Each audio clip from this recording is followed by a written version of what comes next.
Yeah, I was not expecting that to happen at the end of this episode, but I just watched Lanterns episode 2, so here are my full spoiler-filled thoughts on the best and worst parts of it. So the episode starts off immediately with John Stewart and Hal Jordan just immediately beefing with each other again. We have this whole scene where John Stewart's trying to learn how to fly, but instead he actually ends up making this bird that's its own conscious thing flying around, and Hal Jordan has like no reaction to this, but we find out later in the episode that this is actually like pretty impossible and very impressive of John Stewart to be able to do this. Clearly he is very powerful here. I will say Hal Jordan is just hilarious, like him coming into this whole press conference thing they were having in the gym, and he's like, oh, you guys were talking about me, right? When they're actually just talking about like, oh yeah, should the football team resume and stuff. Like, that is just so funny. But obviously the more important thing here is that Hal's figuring out like, yeah, there's something off about this family. How on earth does this guy's father know who's aliens and who's not, and who to shoot in certain scenarios? So it's definitely going to be interesting to learn more about that family, why they know so much about aliens, and why this town's so ready for it. But obviously we do learn a little bit more about like the Manhunters later in this episode.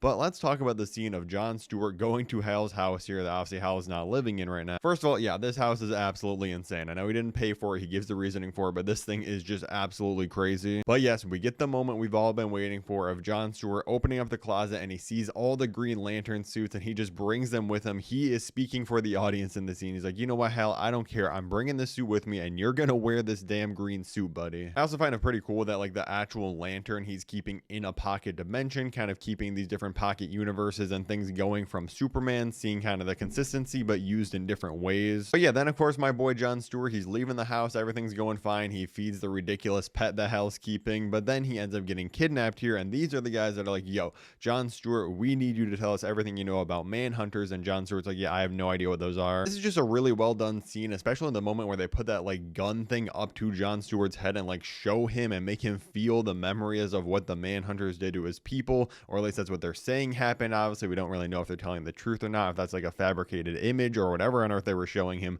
but that was just really well done. But again, this show's hilarious because every time you cut back to Hal Jordan, he's just doing the most ridiculous thing ever. He's got this dead body driving around town with this. Also, another equally hilarious scene immediately follows this one when he's trying to find out more about this family. He's talking to him and he's like, hey, you can't just shoot me, can you? He's like, yeah, I got the ring anyways. What are you gonna do, actually snipe me? And he just immediately gets shot, and we just hard cut away. I actually laughed out loud. Like, the show is so subtly hilarious. Like, they're not really making a ton of jokes, but there's just hilarious things happening. Also, the scene between him and Kerry, we were really just name dropping a bunch of stuff for DC years to go crazy about. Of course, he mentioned Sinestro. Well, actually, he accidentally mentions it in his sleep, and he's like, how on earth do you know that name? I'm not allowed to talk about that. And then the Kerry, the sheriff right next to him, like, oh, you said Sinestro in your sleep, and she just Google Sinestro, and immediately the entire history of what happened is just showing up. Then we get another little bomb that just made me do a double take at my TV, where Kerry's like, oh yeah, I moved here from Gotham. They just had to drop that in. We're getting inklings. We're getting closer to that DCU Batman. Maybe by like the next 5 years, it's finally going to happen. I know I'm kind of skipping over things here, but we got to talk about this kind of ending scene we get here, because we finally see Hal Jordan and John Stewart talking to each other again. He gets the lantern back, gets to recharge his ring. He gets to see the suit. He's like, why on earth did you bring this thing here? But more importantly, John Stewart makes the decision here to be like, yeah,